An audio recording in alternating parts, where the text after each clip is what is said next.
Today, we get a sneak peek of David Allen's very own reference files. Hi, I'm Dave Edwards. Periodically, I get the opportunity to talk with David Allen, the author of Getting Things Done. If you don't want to miss any of our segments, please subscribe and hit the like button below. If you want to be productive, you not only need to be able to work on projects important to you, but you also need to find the notes and documents you need to complete that work. Like many, my system is partly digital and partly analog. I wondered how David Allen maintains his reference files. David, of course, is the author of Getting Things Done. And I thought it was really cool when during a recent conversation, David showed us his system. Again, I've just redone my office. So let me, move my screen over. So Alpha filing system, 2 drawers. Used to be 4 drawers, but now because I can digitalize a lot of stuff, but there's still a lot of stuff that's a lot easier to keep in paper than it is in digital form.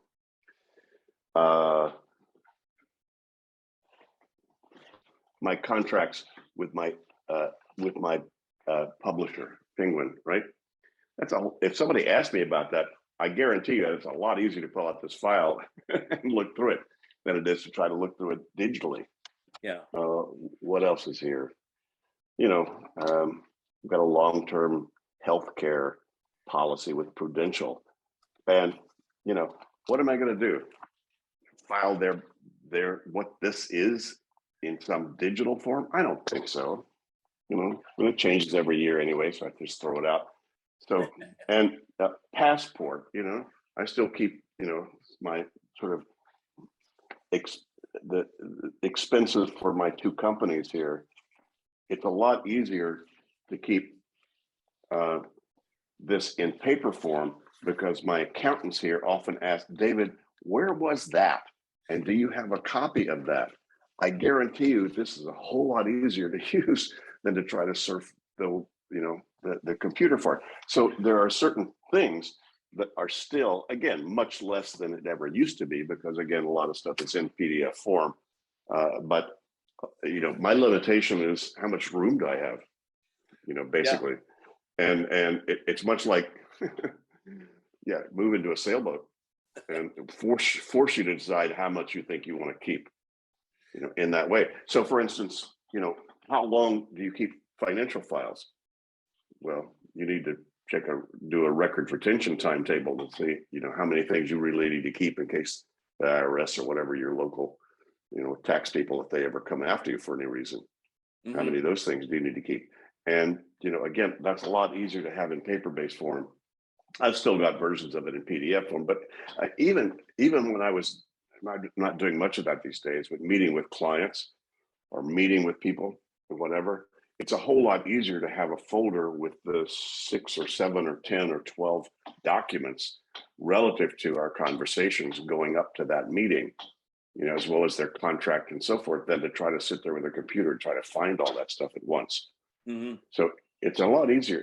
The paper has a great advantage to it, that it's a lot easier to see a larger context of information and data than it is on the computer. Even if you have 2 huge screens on your desk and have all kinds of windows open, all that's going to be is more confusing than it is helpful, for the most part. I think I migrated more to a digital format because literally I was working in 2 different cities for a while. You mentioned my association with NPR, and I was here in Milwaukee, and then I was in Washington, D.C., and I needed a file that was in Milwaukee when I was in D.C., and that's what kind of forced me into a digital environment. But I get exactly what you mean. There is the simplicity of paper that is very attractive.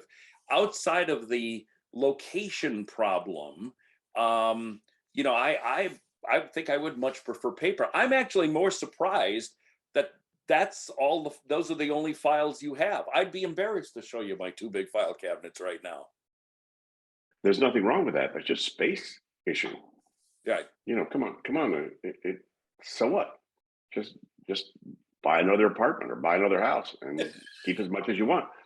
Because as long as there's nothing, as you have no attention that there's stuff in there that might be something you need or would or could should do something about, then it's just reference. It's like a library. It's like Google. It's like, so what? Mhm. Nothing wrong with that. David Allen is the author of Getting Things Done. I'm not sure if I'll ever buy a new house, but a new file cabinet? Well, you never know. From time to time, I chat with David Allen about GTD and productivity. Don't miss any segments. Please subscribe and hit the like button below. Oh, leave a comment below too. I'd love to know how you keep and maintain the reference items that you may need. I'm Dave Edwards.